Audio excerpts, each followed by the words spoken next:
Hey guys, welcome back to How to Roll Dice. I'm Josh, and today I just wanted to give you a quick update on a couple of new purchases that I made. I was actually in one of the larger cities near where I live. Worcester, Massachusetts is the city, and I was picking up some cupcakes for my wife and mother's birthday because they're one day apart. And right down the street from the cupcake shop was actually my local gaming store, That's Entertainment. So I swung in there and took a quick peek around. Actually had my mother and my son with me, so they were perusing random things while I was looking at the games, and I came across a few that I wanted to pick up, but a couple that I wanted to hold off on. So first off, the two that I did get, lately we've actually been playing quite a bit of Splendor. This game here, I don't know if you guys are aware of it, you probably are. It's generally what I would consider an evergreen title. It's a type of game that's been around for quite a while and is owned by most board game enthusiasts because it is very fun to play, very simple to learn, very quick to learn, and does not take a lot of time to get through an actual game of it. It's this right here. And again, I'm using sort of a different camera lens and camera placement that I normally do. Also, you'll notice there's a large black backdrop behind me. That's because I was actually making some videos for my company. And so I wanted a blank background as opposed to board games because that doesn't really lend itself well to the medical field. But anyways, yeah, so that's why that's there. And that's why I'm using this camera lens and camera angle, which is probably slightly different than you're used to. But anyways, Splendor. We've been playing quite a bit of that. And I noticed while I was at the store that they had the expansion, or what I thought was the expansion to Splendor. Turns out it's the expansions to Splendor, plural. And this is Cities of Splendor expansions. It's this right here. And apparently this contains 4 separate expansions. It's the cities, the trading posts, the Orient, and the strongholds. I thought it was just one thing, but apparently it's multiple things. I'm really hoping you can use them all at the same time and not type of like you have to pick one or the other, because it would be cool to add 4 expansions to this game that we've really been enjoying. It's the back of the box right there, so you can get a quick look at the different expansions. Again, I hope this camera is doing an okay job of focusing. It is technically a crisper camera because it's shooting at a wider open aperture, but it also means it has a shallower depth of field and might miss the focus. You guys probably don't care about that, but that's what's going on in case you're curious. The other game that I picked up was this one right here, Trajan. This is actually a game that I've wanted to pick up for quite a while, and they have had here and there new copies of this game at my local gaming stores. There's one that's about 45 minutes away from me in New Hampshire, in Nashua, called the Comic Store, and then there's the closer one in Worcester, Massachusetts, called That's Entertainment. And every now and then I'll see a new copy of this float through, but I've never picked it up. I've kind of been putting it off. And up until just recently, this game was in the top 100. It was around 97 or 98. It was just barely clinging on there. This is the front of the box there. You guys can take a look at that. And just recently, or at least between the last time I looked at Board Game Geek, which is probably about a month ago, and over the last few days, this game has slipped out of the top 100 and is now 103. I should say Splendor is something like 150 or something like that. So it's outside of the top 100, but well within the top 500 in my personal opinion. From my experiences, games inside of the top 500 are safe. Like you're generally not going to dislike a game inside of the top 500. They're going to be pretty good to great games. Games inside of the top 100 are generally going to be great to extremely splendid games. They're sort of like the legendary tier of games, like S-class types. But anyways, Trajan recently slipped out. It's now 103, but it's still a game that I wanted to pick up. And so while I was at the store, I noticed they had a used copy for like half the price of the new copy. I think it's normally a $70 game, something around there, 60, 70 bucks. They had a used copy for $35, and it said right on the package, great condition, you know, fully complete game, no missing components.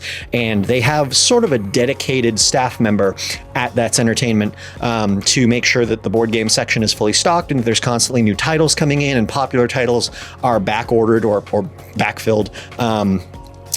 So when they say that this is a fully complete set, like no missing components, great condition, I trust them. So half price for a game that I've been wanting to pick up, no reason not to do that. So the expansions for Splendor and Trajan are the 2 games that I picked up today.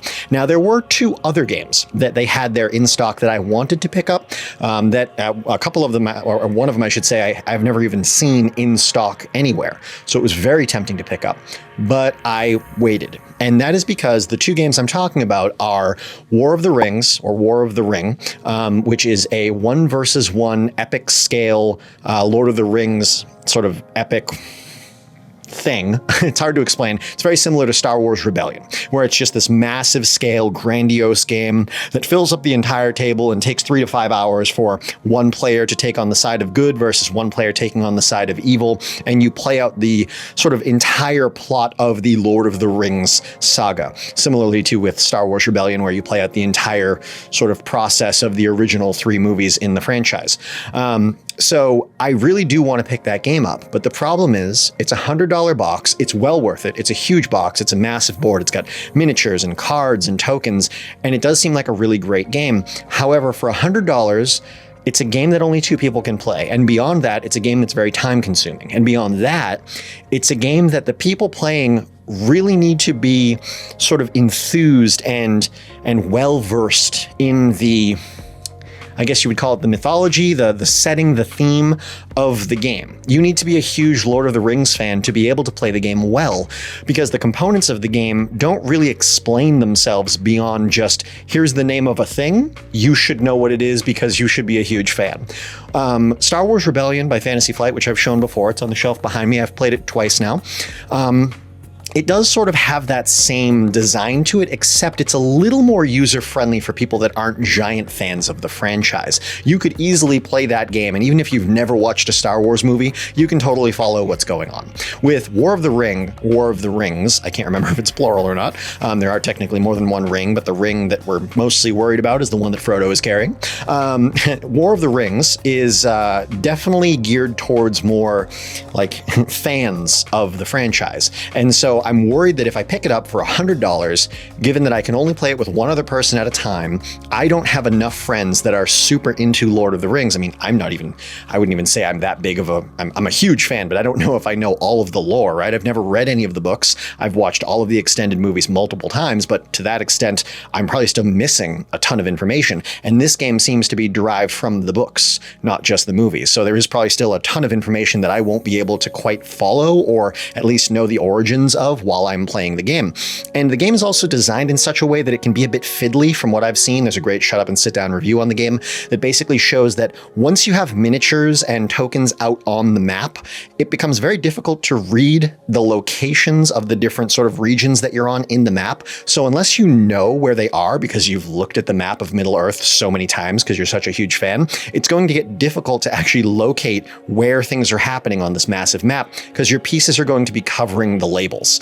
So that's another reason that the game is kind of designed to be played by fans, like big fans. And so I'm a little weary about spending $100 on it, even though it's a game that I think I would really love to own and play. I'm worried that I won't get a lot of play out of it. But I still will probably pick it up at some point in the future. And War of the Rings is somewhere in the top 100, I'm fairly certain. Somewhere in the middle-ish, maybe a little bit past 50, I think. The other game, which is a very highly rated game, I want to say it's in the top 10, is Twilight Struggle. Twilight Struggle is another near $100. I want to say it's $80, $85. 1 versus 1, 2-player epic scale game that basically covers the entire Cold War from the sort of positions of the US versus the USSR. And one player takes on one side and the other player takes on the other side, and you basically play through the many decades of the Cold War. And the map is this giant map of the world, and it's got all of these important different locations on it, and you're dealing with different events that came up during the Cold War, and you're strategizing, and you're playing spy versus spy in this like grand espionage battle. It seems really cool, and it's very highly rated. I want to say it's like 6 or 7. It might even be top 5. I can't quite recall. But it's a very highly rated game. But again, it's a very expensive game.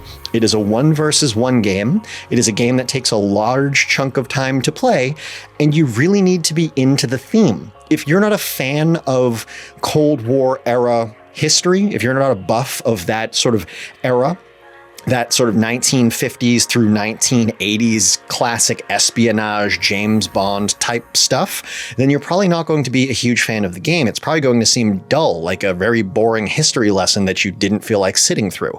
And so I don't know if I want to spend that much money on a game that only 2 people can play at a time, that takes a large chunk of time and could be found very boring depending on who you invite to play it. but I do want to pick it up. Now, in the case of that one, my good friend Marcus actually owns a copy of the game. So I think what I'm going to do is see if I can get to play a game or two of that with him, especially since he can teach it to me, and see if I like it enough to own it, knowing that I probably won't get much play out of it. War of the Rings, I think I'm going to buy simply because I'm a big enough Lord of the Rings fan that I want to. But with Twilight Struggle, I feel like I'm going to need to be pushed into it a little bit. It's very highly rated, so that helps. But I need to know that it's a game that I'm going to enjoy playing enough, even if I only play it once or twice a year, that it's worth spending the money on and worth owning. So hopefully I'll get that from him.